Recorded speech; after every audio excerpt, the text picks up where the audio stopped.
Maverick News. The world is watching.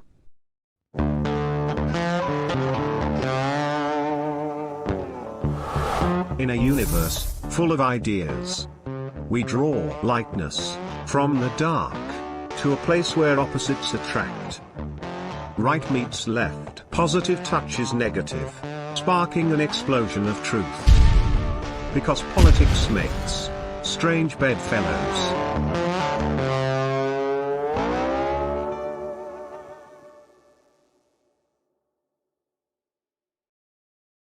I have a question, or actually one of our viewers has a question. One of our Canadian viewers in Ontario, Divine Intervention, asks for you, why isn't the whole Kennedy clan united about these investigations? I think that's a great question. We've been asking it now for 60 years.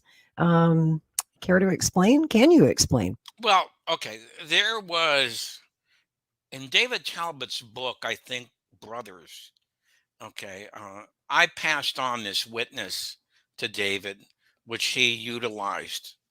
And this was a friend of Peter Lawford before he passed on. All right. And he had told this guy that after the assassination, there was a meeting, I believe it was up in Hyannisport, all right, which Bobby Kennedy led this meeting. And Bobby Kennedy, I'm sure everybody who's listening to your show knows, and you yourself know, he suspected a conspiracy from literally day one. Okay. Yeah. First hour, he was on the phone with the CIA immediately. Right. He's asking him, did one of you guys have something to do with this horror? Okay. And so he conducted a meeting and he said, do we want to pursue this thing? All right. The guy who objected was Ted Kennedy. Yes. All right. He did not think it was wise to pursue this thing. And I guess, see, because Ted Kennedy understood that this would immolate his career politically because the media was so strong on this Oswald did it thing. All right. And so he Well, argued, there's something else, if I could interject. In the summer. It's your show. Well, I just wanted to put this out there because a lot of people don't know this. But in the summer of 1964, before the Warren report even came out, Ted Kennedy was involved in a plane crash off Martha's Vineyard. And he was nearly paralyzed. You know, didn't he like break his back or something? He did. I mean, he was in traction for over a year, and everyone else on board the plane perished. A lot of people think that might have been a message to Senator Kennedy. I wouldn't be surprised. See, because Bobby Kennedy, again, you probably know this story, but maybe some of your listeners don't. On, I think, November 28th or 29th, William Walton, who was a cultural ambassador to the Soviet Union at that time, was supposed to go to Moscow. And Bobby Kennedy delayed the trip and said, I want you to come to my house before you leave. I want to talk to you. All right. So Walton showed up at Hickory Hill and he was shown into the dining room where Bobby Kennedy and Jackie Kennedy were sitting waiting for him. And they both gave him letters. All right. Bobby Kennedy's letter said words to the effect, and again, this is not verbatim, okay, but this is the gist of it, okay? We know that everybody's blaming this Oswald guy, and we know that this is not true. This is the result of a large domestic conspiracy.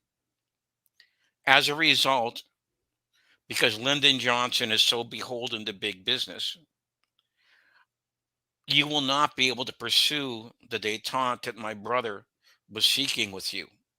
All right. But I will soon resign the Attorney General office. Okay. And I will then run for the presidency. And at that time, we can take up where my brother and you left off. So now, do you know where that This Mm. is what's so surprising about this. Do you know where that letter was found? It was found in the Kremlin. Nobody ever found it in the United States. Okay, when Tim Naftali was doing his book about the missile crisis, all right, one hell of Mm-hmm. a gamble. He communicated with this Russian general, all right, and he had the letter, all right, okay. So, in other words, Well, there's probably another copy that we can't get our hands on yet. well, that might be true. The Yeah, Robert Kennedy papers, as long as Ethel is living, his widow, a lot of those papers at the Kennedy Library are still sealed to the you mean public. the Bobby Kennedy's papers? Yes. Yeah, the Hmm. JFK papers are pretty much out there, but Yeah. Yeah. it I'm talking might about be Bobby's papers, it might be there. Bobby's Yes, letters. right. Right. All right. So, in other words, see, Bobby Kennedy and Jackie Kennedy, by the way, you know, Jackie Kennedy didn't even want to see JFK. Oliver asked me once, he said, well, if Jackie Kennedy knew about this, you know, then why didn't she stand up for me? I said words to the effect, in my opinion, Jackie Kennedy had PTSD Mm. as a result of this case. Carly Simon was living in that famous building in New York, the Dakotas, Mm-hmm. okay, which is this $1 million kind It's of where John apartment. Lennon lived Yeah, and was that's where he killed. was killed, right, Right. exactly. All right, and that's where they filmed Rosemary's Baby, That's all right. right? And, Lauren Bacall lived there. She bought her apartment for something like 35,000. She sold it for 12 million. All right, that's the kind of place this is. And so they lived in this building. And Carly Simon was friends with Jackie Kennedy. And JFK had opened, all right? And she asked her, "Well, let's go see this movie about your husband." Oh And God, no. she wouldn't go. No. No, no, She no, wouldn't no, no, no, go. no, no, no. It would be Yeah, like living a nightmare all over. Well, exactly. imagine if you're her and you have to watch this nightmare scenario of your husband's brains being blown out in front of you every time they run the Zapruder film. And in That's that right. movie, they ran it like 4 times. Yeah, You know, yeah. And So and very dramatic recreation of events that would have been terrible. I totally understand why Jackie Kennedy yeah. would not and should not see a film like JFK. But her son, John Hmm. Jr., today is his birthday. Oh, I didn't know that. Yeah, had he lived, he'd be 63 years old today. And probably a very sexy 63, I'll just add. But I actually knew John, it's a long story, and I've told it here on Maverick News before. But I've known a few members of the Kennedy family over the years, and I asked that same question that our viewer in Ontario asked. I said, why isn't the Kennedy family interested in this sort of thing, in finding out the truth about what happened to Bobby and to Jack? And I was told, and this was 30 years ago, back in the day, that as long as Teddy was alive, it was his wish that we stay quiet about it. And Caroline Kennedy has never, ever addressed a word of conspiracy talk about her father. And JFK Jr., when the JFK Oliver Stone film came out in 1991, a reporter did ask him if he'd seen it. And he said no. He said he didn't want to. Well, there's a very interesting thing that I don't know, you probably have told your listeners about, which I did not know. All right. When JFK Jr. was publishing George, all right, and the assassination of Rabin Mm-hmm. took place, Mm-hmm. you told me that this was one of the very, very few times that he took an editorial hand in what was going into the magazine.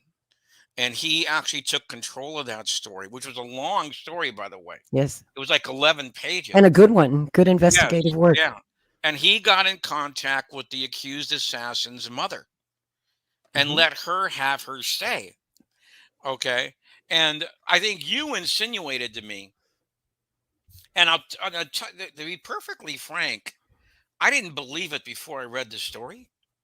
After I read the story, you know, I thought that what you said made sense. This was his way of expressing his deeper thoughts about what happened to JFK.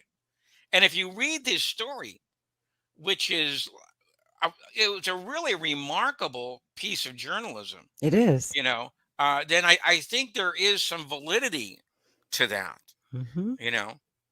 Yeah. And he also did I remember there was a conspiracies issue of George. I think it was the only time in the pages of George, and he interviewed Oliver Stone to talk about JFK, the I didn't JFK know that conspiracy. either. That's a classic issue you should look up. But issues of George are very expensive now.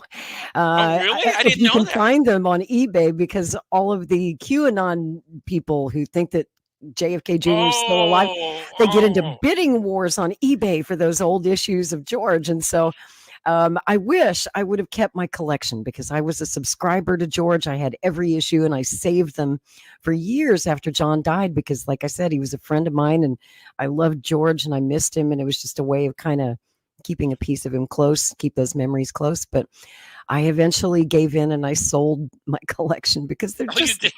they're fetching such great prices right now. So to find, and it's unfortunate that no one has really gone to the trouble to scan those pages or articles and post They're them not online. online? There's not a George archive on the internet, and there should be. Wow. But you'll find this interesting. There's a guy, his name is, I can't think of it. It's George Ho or something like that. He was a staff photographer on the Donald Trump campaign in 2016, and he's just filthy rich apparently. So he's revived George magazine, and he brought it back just a few months ago. They did their debut issue with Robert F. Kennedy Jr. on the cover, and they did this big interview with Bobby Kennedy Jr. Wow, I didn't know that either. So George magazine is back again apparently, and it's really beautifully done. It's just like George was. It's full color, glossy pages, really nice looking magazine. And I'm Thanks sure for that information. those are going to be collector's items someday. So Yeah. get you some. Yeah. Speaking of Bobby Kennedy Jr. and the assassination, presidential candidate, like his dad, he's going for it again. And like his father, Bobby goes, to his credit, much further than any member of the Kennedy family has ever gone in On either case. on both cases. That's right. On Both either cases. case, yeah.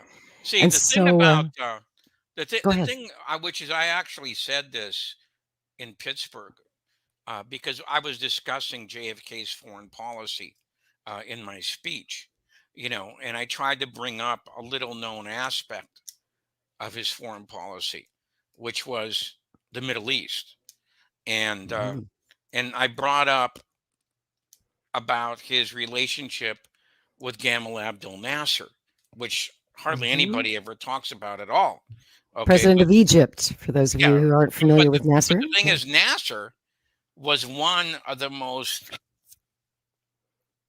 charismatic leaders of that whole area. Yeah, he was There's like the never been, JFK of the Middle East back then. yeah, right. There's never been anybody since, and you'd have to go back centuries before to find somebody that dominant. He was that appealing. All right. And so somebody then asked me about Bobby Kennedy. And I said, you know something? After studying this, the Bobby Kennedy of 1968 was a very different guy from the Bobby Kennedy of 1963. So true. Okay. And I think that he went through a transformation. And I believe the Bobby Kennedy of 1968 made his brother look like a moderate. Okay. He did. He was that far out there. Just give you one story. When Bobby Kennedy made a Latin American tour in 1965. They went to various countries down there. All right. And when they were in Brazil, he had met with the president, and then he had gone into a motorcade to be taken back to his hotel. He looked out the side of the car and saw some policemen beating back the crowd. Okay, which he didn't like. That's Okay. right. All right. He jumped out of the car, landed on his feet, and spoke to the crowd and said, "Down with the government, onto the palace." Okay. Now, can you believe that? That does not sound like the Law and Order Bobby Kennedy of the 1950s and Now, can you and believe that 60s. an attorney general would say that down there? And Right? the writer of this book, The Revolution of Bobby Kennedy, I think his name was Bohr. Okay, Yeah, it's a pretty good book. Bohrer. Okay, and he said that Bobby did so many radical things down there that they didn't even report him in the American press. Okay, another one was, I think it was, I'm not really sure about this, but it was either Chile or Uruguay or something like that. And they were complaining about the Rockefeller influence, okay, down there. And Bobby Kennedy said words to the effect, well, why don't you nationalize the oil companies? All right.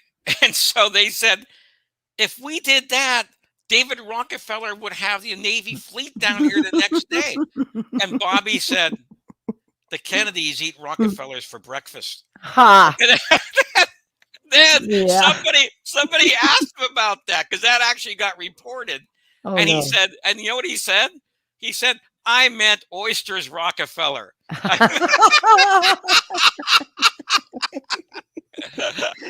I love that.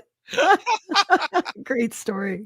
Yeah, that's terrific. But even in his time, even though he had evolved, Bobby Kennedy himself did have a stake in the Warren Commission fiction.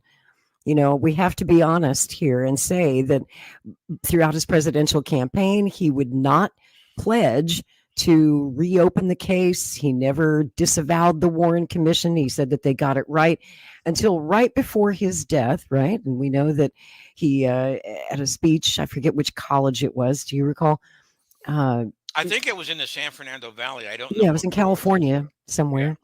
Yeah. And he said that he would, reluctantly, he said, okay, I'll take a look at it, because he was being harassed by college students of that generation who wanted answers. Right. And so now his son, Robert F. Kennedy Jr., running for president as an independent, has gone further than any member of the Kennedy family. By the way, you know how that happened? Do you know how that happened? Well, I played some part in it, but tell me. This is how that happened. See, Bobby Jr. wasn't really part of that until a guy named Paul Shrader. That's right. Paul Shrader was a victim at the Ambassador that night. It's a miracle he survived. Yes. But he was very good friends with Bobby. You know how they met? No, I don't. I gave Bobby Paul's phone number. He what? Me. Oh, you gave him his number? That's a true story. Paul approached, at the time he was approaching several members of the RFK family, and he was trying to get them to look at the evidence, to listen to the Brzezinski recording, to look at the autopsy. And he contacted me. He reached out to me, and he was like, can you get this stuff to Bobby? And he started sending me, because you can't tell Paul Shrader no. Paul Shrader never took no for an answer. And I told him, I said, Paul, I don't think that Bobby's going to be very receptive to this, because this was 2008. Ted Kennedy was still alive, although he was just diagnosed with the cancer that would claim his life. But as long as he was alive, the deal was you just didn't talk about this. And Bobby was not interested, to be honest with you, in looking at anything pertaining to his father's death. He believed, as pretty much all of the RFKs believe, that Sirhan killed their dad. And that's what they'd been raised to believe. He was not interested in looking at any conspiracy stuff. And so I tried to warn Paul. I said, this is not going to be easy. But I started forwarding packages to Bobby that Paul sent to me. And I would say, look, would you please take a look at this? Because Paul was in his 80s. I said, this man is devoted, he devoted a big portion of his life to your dad. They were very good friends. He was shot that night, took a bullet right in his forehead. Yes. Lucky to be alive. He made a full recovery, and he spent the next 40 years of his life trying to get down to the bottom of what happened that night at the Ambassador. And I said, the least you could do is have lunch with him. next time you're in LA. At that time, Bobby was living in New York. So Paul was across the country, but on a couple of Bobby's trips to LA, I kept slipping in Paul's phone number because I kept pestering him about it. I said, you're a good lawyer. And I know that this is your dad and I know it's emotional, but as a lawyer who believes in justice and truth, I think you owe it to yourself to take a look at this evidence and try to distance yourself from it and look at it as an attorney would. As a prosecutor would, as a defense attorney might. And eventually, he did call Paul Shrader. But it took Jim at least 3 years, maybe 4 years, for him to get around to picking up the phone and actually meeting Paul. And then once they did, they became like the best of friends. Right. And Paul convinced him. The thing is, the RFK case doesn't get anywhere near the amount of attention the JFK case does for a lot of complicated reasons. But the RFK case, I believe, is easier to prove a conspiracy than the JFK case is, because nobody knows anything about it and they think it's an open and shut case. But once you explain the circumstances, it takes maybe 35 or 40 seconds for them to understand why it was impossible for Sirhan to actually be the killer of RFK. And I do this demonstration often. I did it up in Quebec when me and Oliver were up there. I had a guy stand in front of me and I say, okay, I'm Sirhan. I'm 5'4.5". This is Bobby Kennedy. He's 5'10.5". All right.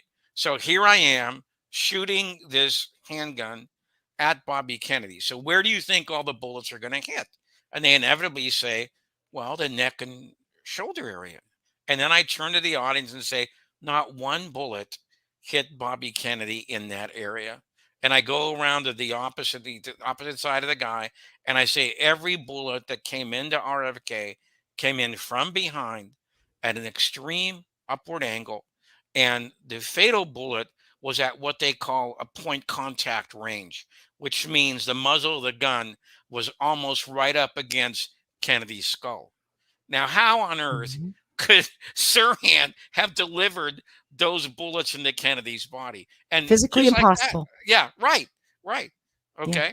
And so this is why I think it's easier to prove that the RFK case is a conspiracy than the JFK case. The JFK case might take you a couple of minutes. Okay, but the RFK case will take you about 40 seconds. A couple of minutes. It's been like 40 years for me and probably 50 for you. And we're still learning new things. But, as a campaign pledge, Robert F. Kennedy Jr. has pledged that on day one of his administration, he will declassify and release every single file that the government is still hiding in those JFK files.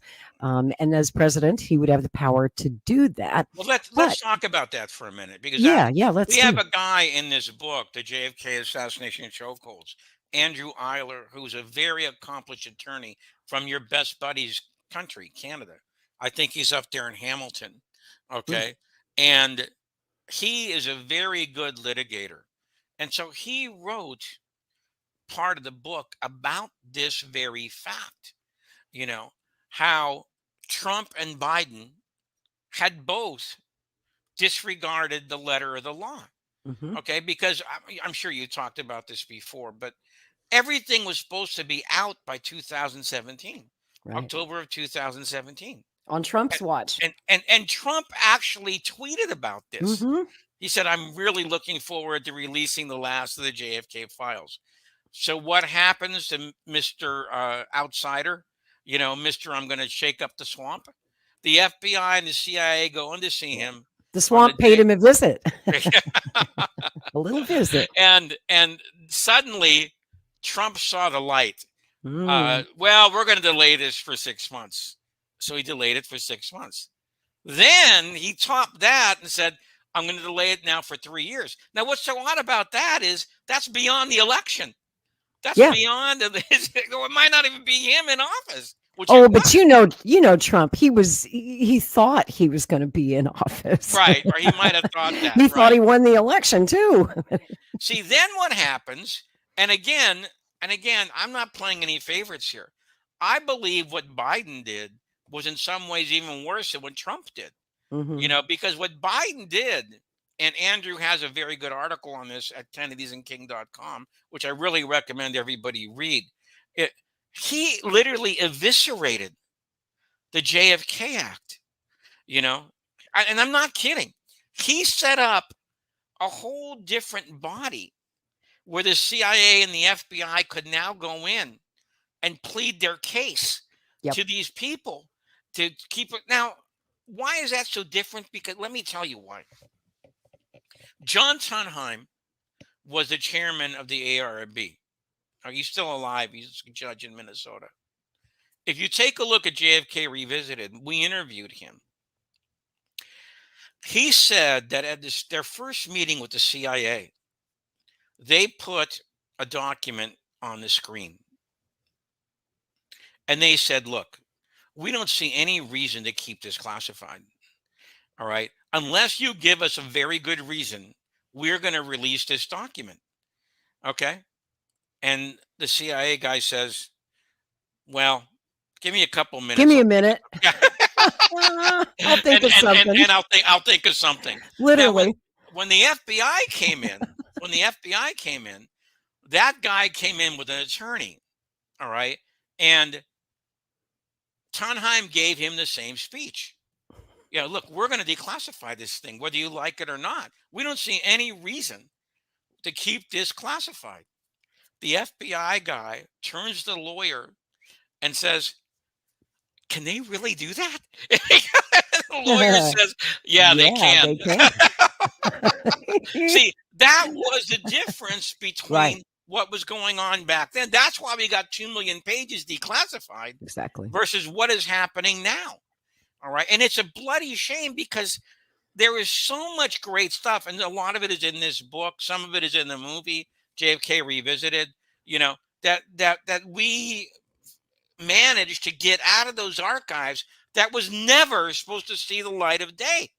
And at least not until many, many years in the future. I mean, you sped up that they weren't supposed to be released until at least, I think, 2039. 2029. I thought it was 2039. Well, you might be right. Okay, who cares about the one? Or at least that's that was the case with the LBJ papers. I don't know if that was true of the JFK papers, but it sped up that to happen within our lifetimes so that we could know what we do know now.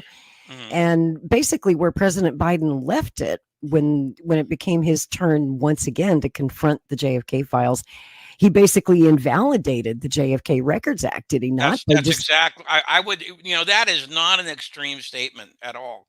Okay. He just said, well, the law's expired, and so therefore I don't have to follow it. And I'm the president. What are you going to do? But wait a minute, Lori, if you remember, Biden was a senator when the JFK Act passed. He voted for it. He voted for the JFK Act. He did. Now he's punting. He voted for it, and now he's reversed field. This is so crazy. What is there possibly to hide 60 years after Kennedy's assassination? Well, as a matter of fact, Jim, that brings us right back to Robert F. Kennedy Jr., who is trying to take Biden's job. He's running against him. And on November 22nd, RFK Jr. put out a video that I want to show you. It's a brief video where he launched a petition drive to all of America to sign, asking President Biden to finally declassify and release the JFK files in accordance with the law. And if you hadn't seen this, I think you'll be happy to hear that. On November 22nd, 1963, my uncle, President John F. Kennedy, was murdered in broad daylight in Dallas. For 60 years, the United States government has covered up the truth about that assassination, which is one of the reasons that it has lost the public trust. Was it a lone gunman, as the Warren Commission concluded in 1964? Or was there a larger conspiracy, as the House Select Committee on Assassination concluded after reviewing a much larger body of evidence in 1979? I have my own thoughts on that subject, but one thing is for sure, the antidote to conspiracy is transparency. In In 1992, Congress mandated the release of all records related to the John F. Kennedy assassination by 2017. Well, that date has come and gone. President Trump refused to release thousands of pages of documents, and so did President Biden. No one seriously believes that any national security secrets are at stake 60 years later. What is so embarrassing that they want to hide? I don't know what those documents will show, but I do believe in transparency, which is the only way to restore trust in our government, the trust that began to erode in 1963. And that's why we're circulating a petition to ask President Biden to keep his promise by releasing all JFK assassination documents as required by the law. I'm asking you to share this video and sign the petition, and then I'll send it to President Biden to give him a chance to level with the American people.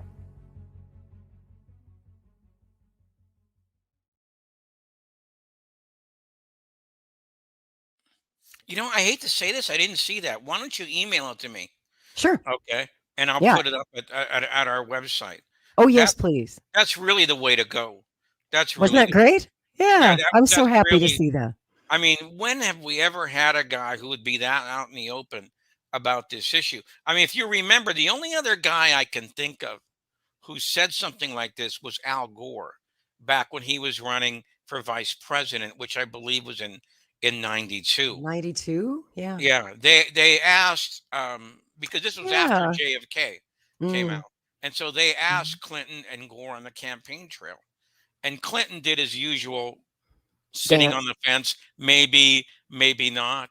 Oh, but just like Joe Biden, Bill Clinton claimed to be such a big fan of JFK, right? He met That's JFK as a actually teenager. true. That's Yeah, true. he You did. know, and Gore said, I believe that it was a conspiracy. Now I don't know if you've heard this story. I know why Al Gore thought that way. When Gore was a congressman from Tennessee, he knew a guy named Bud Fensterwald who was stationed in Washington and at that time ran the Assassinations Archive and Research Center. And so he approached Gore when he first got there and said, look, can I make a little arrangement with you? Before you fly back to Tennessee on Friday, can you please come into my office for like maybe an hour or so? You know, and I'll have these documents laid out for you. And I want you to read them. It's about the Kennedy assassination. And I don't think you've seen this stuff. And Really? so Huh. Gore agreed to do it. And he did it for a year. Okay. Every Friday before he'd fly back to Tennessee, he would go to Bud's office and read this stuff. And at the Wow. end of the year, he called Bud over and he said, Bud, you're right. It was a conspiracy. Okay. So Now, that's how he said what he said in 92. I never knew that Yeah, story. isn't That that is a so great interesting. story? Well, there's a family tie there too with the Bouvier side of the family and the Gores. As you know, Gore Vidal was, Uh-huh. I think, a cousin of Jackie Kennedy. Yeah, it's all in the family. So, But I so thought, speaking of family, I thought you'd like that. And I was going to add one more thing. As president, a lot of people ask me because I'm a volunteer on the Kennedy 24 campaign, and I get asked a lot about the JFK files and what's Bobby going to do. And he has pledged to release everything that he can on day one, like everything mhm. that's still existing. But it's unfortunate he cannot do that in the case of his own father, because that's a state crime that Sirhan was charged with, and he has no power over a state prosecution. He can't Well, pardon wait now. Sirhan. What he can do, if it was possible to do this, but I'm not sure it's possible to do it, he could release the executive intelligence files on that. In other words, with the FBI, but I'm pretty Hmm. sure he would need a piece of enabling legislation to do that, like the JFK Records Act. Hmm. Whether there is the will in Congress to do something like that today, I that wonder. that's an open question. Interesting. Okay, Yeah, I but hadn't thought of it that way. you're right. Since that was a state crime in California, and Bobby was not president at the time, a lot of the documents would be located in places like the LAPD Yep. and the state archives up in And that's what Paul Schrade spent a lifetime trying to do. He was trying to get the Los Angeles District Attorney to reopen the case. That's everything that Paul advocated for day after day after day until he breathed his last. You know, Paul passed away a year ago this week at the ripe old age of 97. He was that old? Wow. He made it. He made it to 97, and such a spry and healthy 97 too. I saw him about a few years. He looked good, you know, for about 5 years before he died. You know, he looked good for that age, and he was getting around. You know. Yep. He walked with a cane, but he got around. Mm-hmm. Got around just fine.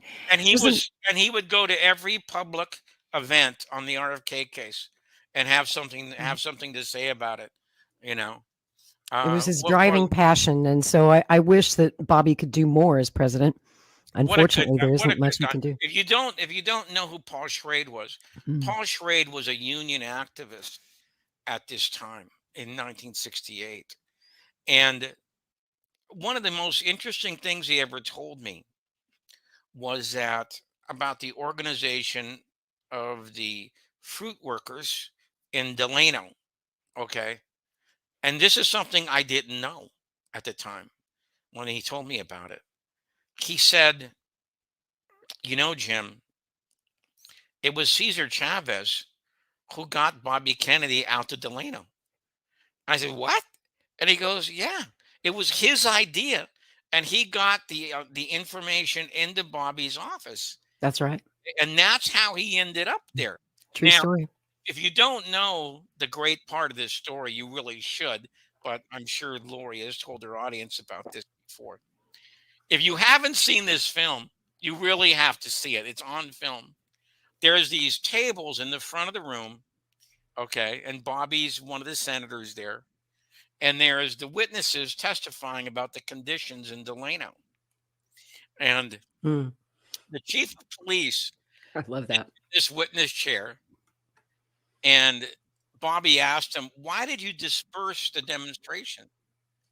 And he said words of the effect, well, we had information that it was going to end up, you know, in a kind of violent way. That it might. Yeah. It might. Yeah.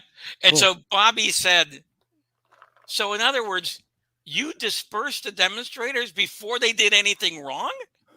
And he said, well, yeah. And then Bobby says, I think we should call a break and somebody give this guy the Constitution of the United States so he'll know the law a little better next time. You can read the First Amendment.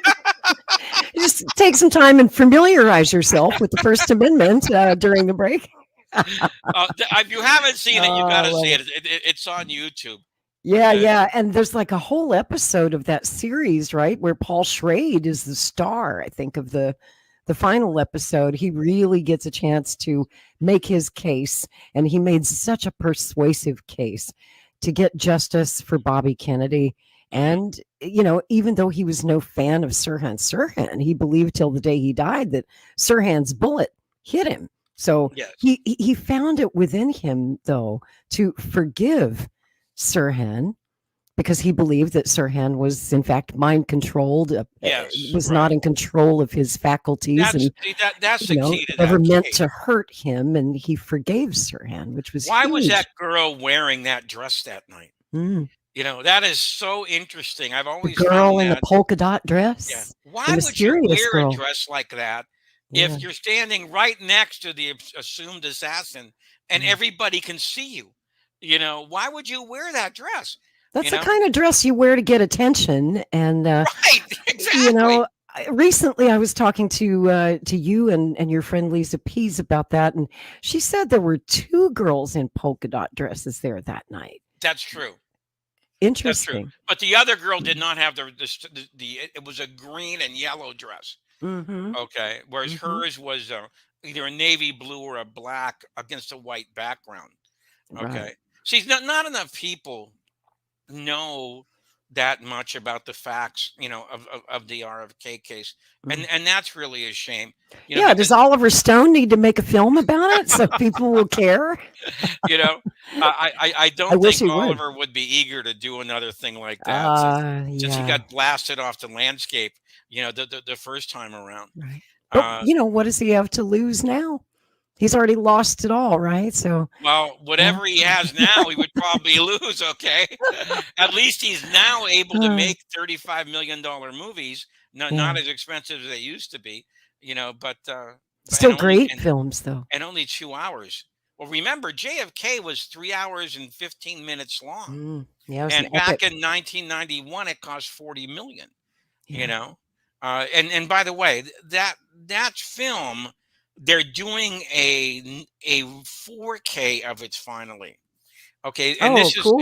this is why I believe Shout Factory, which is a big DVD sale company, they didn't even want to bring out JFK Revisited on DVD. They didn't think it would do that well. Well, guess what? Like I said, on the anniversary, it was number 4 after a year. Okay. So it did do that well.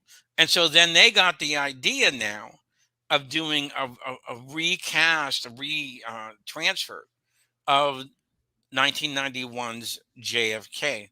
Okay. So that's coming out very soon, in a very high definition version. So that's, I don't know how many of if you have a young audience or but what happened in 1991 when he brought out that film was unprecedented in the history of cinema. I've never seen anything like it. Where have you Me ever neither. seen a film getting attacked 7 months before it was released? And Literally. by the way, I'm not exaggerating at all. In the Chicago Tribune by a guy named John Margolis, he started the rush to judgment on the movie JFK 7 months before it was released. All right, then George Lardner And picked it up George in the Lardner in the right, Post was yeah, attacking in it. the Yeah. Washington Post, picked it up about a month later, and from there on in, it was open season on Oliver Stone and his movie. Yeah. A couple of weeks before it was actually released, which I think was December the 15th, the New York Times, Yeah. because I know a guy who lived in New York at the time.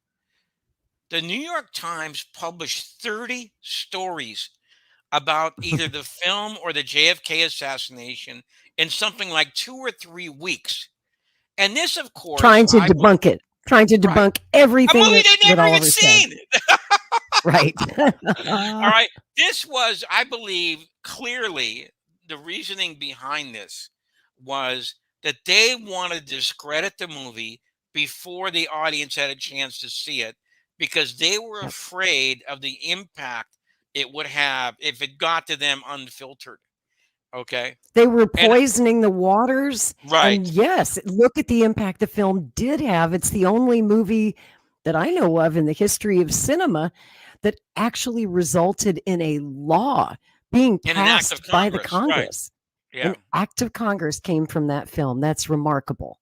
hmm And the great thing about the JFK Act, because see, the usual way that people went about getting something out of the archives was what they call a Freedom of Information Act.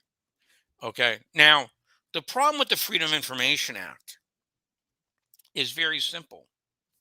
The plaintiff or the person bringing the lawsuit has to show, sight unseen, why a certain document would benefit the public to the possible detriment of, say, the FBI or the State Department or the CIA. The problem Right. That's the being, whole problem with FOIA is sometimes right, we don't know what documents they have. right, So it's an exactly, impossible standard for the researcher to have to meet. right. But In that other is the words, standard. in I've, other I've words, gone through that process many times. the plaintiff had to bear the burden of proof. Okay. Yep. Well, what happened with the JFK Act was, like I said earlier, now the defendant, whoever it was, the State Department, FBI, CIA, whatever, they had to bear the burden of proof. They had to prove why it should not be declassified. And this is why we got all this great stuff, which I don't believe, you agree with me, we probably wouldn't have gotten until many, many, many years down the line. Just let me give you a couple of examples. One of the things that we got as a result of the ARB was a record of the May 1963 SecDef conference in Hawaii. There had been all this debate about, well, Oliver Stone doesn't know what he's talking about with this JFK withdrawal plan from Vietnam. There was no big change of policy or anything like that. It would have been this. Okay. Once this got declassified, because what it showed was that McNamara had asked for withdrawal schedules from every segment of the contingent in Vietnam. That is the CIA, that is the Pentagon, that is the State Department, etc. These were handed in at this SecDef conference. And McNamara looked at them for a couple of minutes, and he looked up and said, this isn't fast enough. We're getting out of here faster. Okay? And it's right there in black and white. Now, do you know how potent those documents were? And you're probably not going to believe me, but I'm telling you the truth. The New York Times wrote an article, headlined something like Kennedy had exit plan to get out of Vietnam in 1963. As a matter of fact, that's our thumbnail photo for tonight's show. I used that front page of the newspaper. Yeah, JFK says U.S. troops out of Viet by 65 was the headline. Right. So this withdrawal plan was now something that nobody could deny because it was in process as Kennedy was being killed. All right. So this is an incredible piece of evidence that I'm really so glad that the ARB existed. Now, let me tell you something else. There was a woman named Betsy Wolfe who worked for the House Select Committee on Assassinations. She was the analyst of the Oswald file at CIA. She asked for every charter of every division in the CIA to read. I think there were 9 of them at that time. So she got through all these charters, read them all. Then she drew up an imaginary graph. All right, then this is what Oswald's file should have done once it came to the CIA. So then she got the file. And she was shocked. It didn't do anything like that. So then she had to triumph because it was supposed to go what they call the SR division, Soviet Russia. Didn't go there. It went to the Office of Security.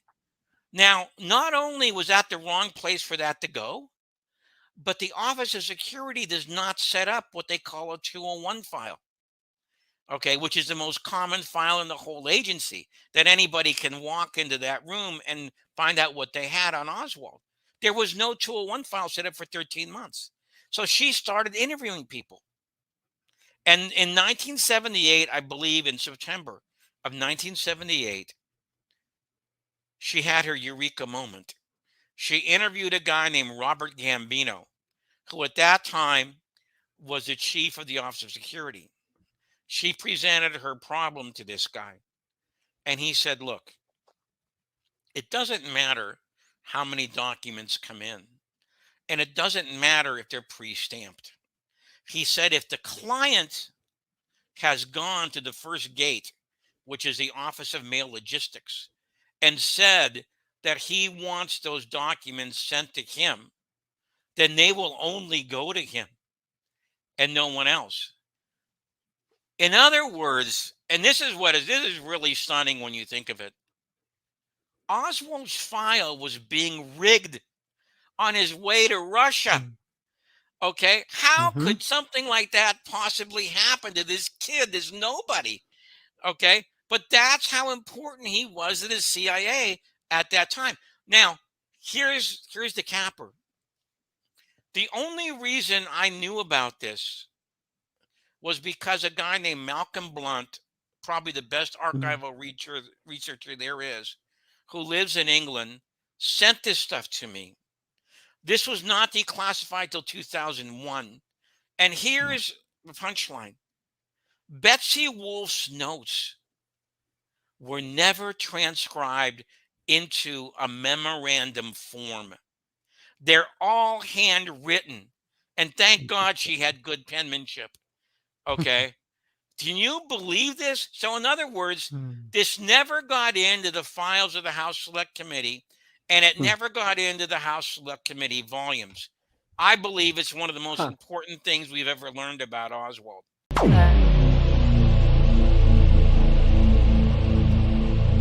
This has been a Maverick Multimedia production.